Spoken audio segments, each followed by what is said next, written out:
എടാ നിൽക്കടാ, ഞാനാടാ പാമ്പ്. എനിക്ക് ചൂട് സഹിക്കാനാകില്ലടാ, അതുകൊണ്ടാണ് ഞാൻ തണുപ്പുള്ള ഇടങ്ങൾ നോക്കുന്നത്. പിന്നെ നിന്റെ വീടിനടുത്ത് ഒളിക്കാൻ സ്ഥലമുണ്ടെങ്കിൽ ഞാൻ അവിടെ വരും. എന്റെ കയ്യിന്ന് കടിമേടിച്ചിട്ട് കിടന്ന് മോങ്ങാതെ സിമ്പിളായിട്ട് ചില കാര്യങ്ങൾ ചെയ്താൽ ഞാൻ വരില്ല. വീടിന് ചുറ്റും ഉണങ്ങിയ ഇലകളും ചവറുകളും പഴയ സാധനങ്ങളും കൂട്ടിവെക്കല്ലേ, അതൊക്കെ എനിക്ക് ഒളിക്കാൻ പറ്റിയ സൂപ്പർ സ്ഥലമാണ്. ചുറ്റുപാട് വൃത്തിയാക്കിയാൽ ഞാൻ ആ ഏരിയയിൽ തന്നെ വരില്ല. മതിലിനടുത്തും കിണറിനടുത്തും ബാത്റൂമിന്റെ പുറകിലും പുല്ല് വളർത്തിവെച്ചാൽ അതെനിക്ക് പെർഫെക്റ്റ് ഹൈഡിംഗ് സ്പോട്ടാണ്. പുല്ല് വെട്ടി നിലം കാണുന്ന പോലെ വൃത്തിയാക്കണം. വിറക്, ഇഷ്ടിക, ടൈൽ, ചകിരിച്ചാക്ക് എന്നിവ നിലത്തുവെച്ചാൽ ഞാൻ അതിനുള്ളിൽ കയറി ഒളിക്കും. ഇവയെല്ലാം നിലത്തുനിന്ന് ഉയർത്തി നീറ്റായി വെക്കണം. ഭക്ഷണാവശിഷ്ടം, മാലിന്യം, ധാന്യം, പെറ്റ് ഫുഡ് തുറന്നുവെച്ചാൽ ആദ്യം എലി വരും. എലി വന്നാൽ പിന്നെ ഞാൻ ഫോളോ ചെയ്യും. ഭക്ഷണവും മാലിന്യവും എപ്പോഴും അടച്ചു സൂക്ഷിക്കണം. വീട്ടിനടുത്ത് വെള്ളം കെട്ടിക്കിടന്നാൽ സമ്മറിൽ അതെനിക്ക് കൂൾ പ്ലേസാണ്. ഈർപ്പമുള്ള പുല്ലും ചെറിയ കുളവും നനഞ്ഞ കോണുകളും ഒഴിവാക്കണം. വെള്ളം കളഞ്ഞ സ്ഥലം ഡ്രൈ ആക്കി വെക്കണം. ചെരുപ്പ്, ഹെൽമറ്റ്, ബാഗ്, പഴയ വസ്ത്രങ്ങൾ പുറത്തോ സ്റ്റോർ റൂമിലോ ആണെങ്കിൽ നേരെ എടുത്ത് ഉപയോഗിക്കരുത്. ആദ്യം നന്നായി പരിശോധിച്ച് നോക്കണം. ഇല്ലെങ്കിൽ സർപ്രൈസായി ഞാൻ എൻട്രി തരും.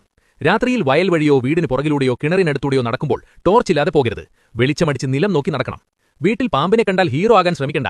ട്രെയിൻ റെസ്ക്യൂറിനെ അല്ലെങ്കിൽ ഫോറസ്റ്റ് റെസ്ക്യൂ ടീമിനെ വിളിക്കൂ. അവരാണ് സേഫായി എന്നെയും നിങ്ങളെയും രക്ഷിക്കുന്നത്.